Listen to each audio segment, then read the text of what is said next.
Hello and welcome once again to this online session in the subject of signals and systems. Currently we are discussing transform domain representation of signals and systems, and in last few online sessions we have discussed Laplace transform for continuous time domain signals and systems. In this online session and few upcoming online sessions, we would try to discuss another mathematical transform used particularly for discrete time signals and systems, which is Z transform. So let us start with the session. Let us start from something that we know. We know that for signals and LTI systems in continuous time domain, Laplace transform is used to conveniently represent as well as analyze systems by transforming a continuous time representation into an S domain representation or Laplace domain representation. And this is done using the relation of Laplace transform, where x of s is equal to integration minus infinity to infinity x of t e raised to power minus st dt. We know that here x of t represents signal in time domain, that is continuous time domain, which is the original domain. Capital X of s represents signal in Laplace domain, that is S domain, which is the transform domain, and the variable s, which is the independent variable of the transform domain, is basically a complex variable sigma plus j omega. Laplace transform is basically a member of something that we call as a class of integral transforms. There are more than one integral transforms, and Laplace transform is a member of such integral transform. Because it is an integral transform, Laplace transform is applicable only for continuous time functions. However, we know that we can have signals as well as systems also in discrete time domain.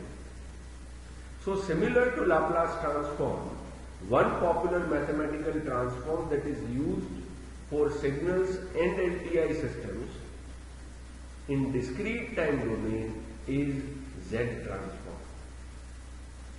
Z transform, like Laplace transform,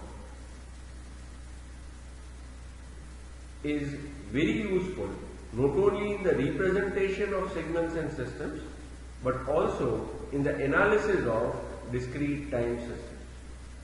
So Z transform is analogous to Laplace transform.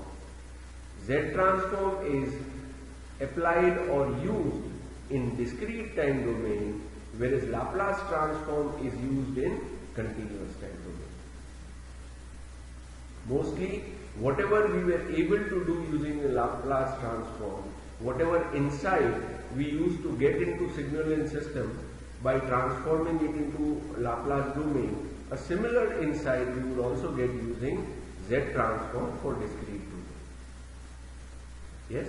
Again, the approach of study as well as the approach of taking Z transform would again be similar or analogous to the way in which we work for Laplace transform. So let us start with Z transform and let us try to define what is this mathematical transform all about. So for a signal or an LTI system in discrete time domain, Z transform is defined as x of z equal to summation n from minus infinity to infinity x of n z raised to power minus n. Here x of n basically represents a signal in discrete time domain, which is the original domain. X of z is the signal represented in z domain, that is the transform domain, and the variable z, which is the independent variable of the transform domain, is again a complex number or a complex variable which is conveniently represented as z is equal to r e raised to power j omega. Z equal to r e raised to power j omega is a popular form of representation of complex number, which we understand as a polar form of representation, where r basically is a real number, is a constant, and e raised to power j omega is cos omega plus j sin omega. So ultimately z is something like a plus jb. A plus jb is one form of representation of complex variables. R e raised to power j omega is another form of representation of same complex variable. So given a signal x of n in discrete time domain, z transform of x of n, that is x of z, is given as summation n from minus infinity to infinity x of n z raised to power minus n. Right? So what primarily Z transform does? We have a signal which is represented or which is in discrete time domain. We have a signal x of n which is shown as a function of independent variable n. And what we are doing? We are transforming it into Z domain, where Z domain is basically a complex domain. Because it is a complex domain, we represent it by a two-dimensional plane, where x-axis is represented by the real value of z and y-axis is represented by the imaginary value of z. So x of n is represented in terms of x of z. Symbolically, z transform is represented as x of z is equal to letter z in bracket x of n. Similar to forward Z transform, that is obtaining x of z from x of n, as we had in Laplace transform, there also exists the concept of inverse Z transform, where we try to obtain x of n from x of z. This is symbolically represented as x of n is equal to z raised to power minus 1, that is z inverse of x of z. Because we have x of z, because we have forward Z transform as well as inverse Z transform, we have something what we popularly call as Z transform pair. It means that x of n and x of z basically forms a pair, and it is possible to find x of z from x of n using Z transform, and it is possible to find x of n from x of z using inverse Z transform. So this basically forms a Z transform pair. And we know that we have experienced this, that if we make ourselves little more conversant and aware about Z transform pair, calculations of transform as well as inverse transform becomes relatively easier. Let us try to see this further. X of z by definition we have seen is summation n from minus infinity to infinity x of n z raised to power minus n. If we try to express this summation in terms of a series of addition of terms, then I primarily have summation from minus infinity to infinity for different values of n. So my summation starts from minus infinity, and it would give terms like, for example, for n equal to minus 2, it would be x of minus 2 z raised to power minus of minus 2, which would be plus 2. Similarly, x of minus 1 z raised to power minus of minus 1, which is plus 1. X of 0 z raised to power 0, which is 1. X of 1 z raised to power minus 1. X of 2 z raised to power minus 2, and it goes up to positive infinity.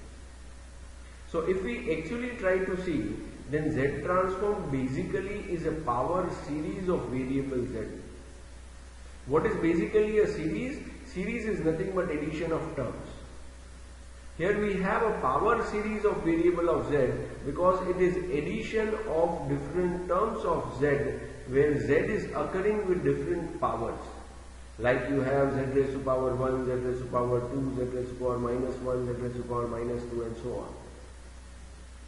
So Z transform is basically or can basically be seen as a power series of variable Z. Right? If we see equation 1, then equation 1 is popularly called as two-sided Z transform. And this is essentially because if x of n is a two-sided signal, it means that x of n spreads on both sides of n equal to 0.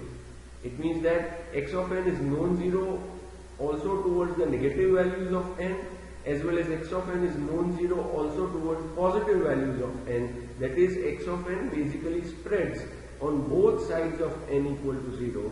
Then we would have to take the summation over negative values of n also, as well as for the positive values of n also. And in this case, the Z transform that we obtain is called a two-sided Z transform. In contrast to this, if we consider x of n to be causal, that is, x of n is 0 for n less than 0.